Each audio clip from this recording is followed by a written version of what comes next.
Selamat siang Permisa, sebelum kami sampaikan laporan utama hari ini, kami mengajak Anda untuk mencermati informasi berikut dengan seksama. Informasi ini kami hadirkan sebagai bentuk peringatan dini, khususnya bagi orang tua untuk meningkatkan kewaspadaan terhadap ancaman penyakit yang kembali meningkat di tengah musim penghujan. Berikut laporan selengkapnya.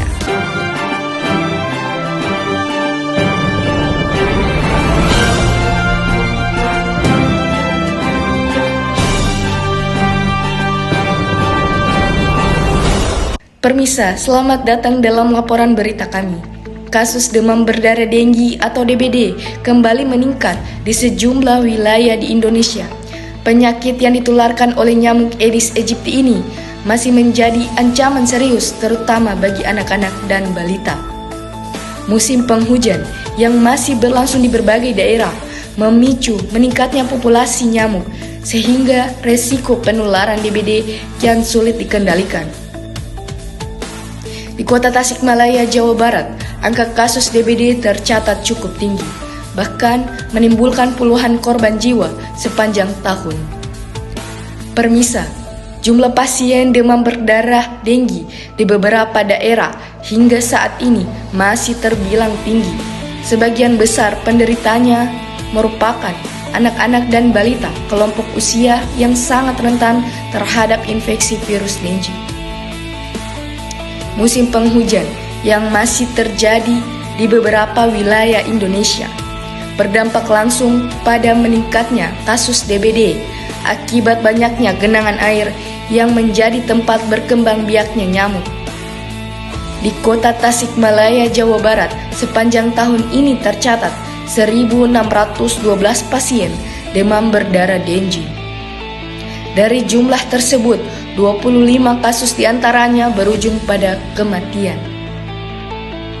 Sebagian besar pasien DBD ini merupakan anak-anak berusia 5 hingga 14 tahun.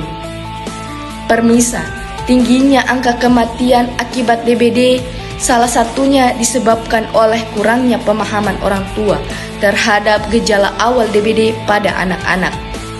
Banyak kasus baru mendapatkan penanganan medis setelah kondisi anak memasuki fase yang sudah berat.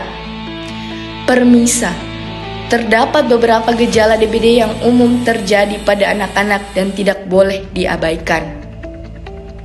Pertama, demam tinggi yang muncul secara mendadak, bersuhu tinggi dan tidak kunjung turun. Kedua, anak mulai mengalami penurunan nafsu makan, disertai mual, muntah atau diare yang berkelanjutan. Ketiga, muncul bintik-bintik kemerahan pada kulit yang merupakan tanda perdarahan. Dan permisa, apabila sudah terjadi mimisan, maka kondisi tersebut harus segera mendapatkan penanganan medis darurat. Permisa, untuk mencegah penyebaran DBD, masyarakat dihimbau melakukan pemberantasan sarang nyamuk atau PSN secara rutin atau berkelanjutan. Langkah ini meliputi menguras tempat penampungan air, menutup rapat wadah air, serta mengubur barang-barang yang berpotensi menjadi tempat genangan air. Selain itu, penggunaan obat pembasmi nyamuk juga dianjurkan, terutama di ruangan tempat anak-anak beraktivitas. Permisa, pencegahan DBD tidak hanya bergantung pada kebersihan lingkungan, tetapi juga pada tingkat pengetahuan masyarakat. Berdasarkan penelitian oleh Virgianti Dewi Peti dan rekan-rekan yang dipublikasikan dalam Jurnal Masyarakat Mandiri tahun 2024, meningkatkan pengetahuan tentang nyamuk vektor DBD terbukti berpengaruh besar terhadap upaya pencegahan penyakit ini.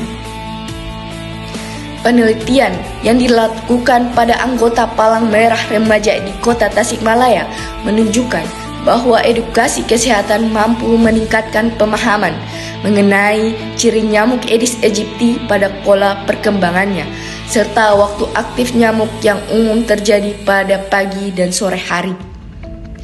Temuan ini menegaskan bahwa edukasi dan penyuluhan berkelanjutan, terutama sejak usia remaja, menjadi langkah strategis untuk menekankan penularan DBD, khususnya di daerah dengan kasus tinggi seperti kota Tasikmalaya. Permisa, demam berdarah denggi bukanlah penyakit musiman biasa. Tanpa kewaspadaan dan penggunaan yang cepat, penyakit ini dapat berakibat fatal, khususnya pada anak-anak. Dengan deteksi dini gejala, meningkatkan pengetahuan masyarakat, serta langkah pencegahan yang konsisten, diharapkan angka penderitaan dan kematian akibat DBD dapat ditekankan secara signifikan. Saya Mutmainah Putri Harun Ibrahim melaporkan.